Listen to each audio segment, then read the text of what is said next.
Hello friends, welcome back to the new tutorial of the SQL. So those who haven't subscribed my channel yet, please do subscribe my channel, and if you like the video, please do like, share and comment on my video. So today we are going to learn how to create database in MySQL using the command line.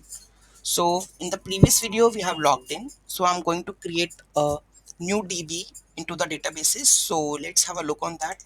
So create database, MyDB, what's the DB name, test DB, MyDB, customers, users, whatever. Okay, so I have just added this command mydb, and you can see that in the current db of mine it's not there anything.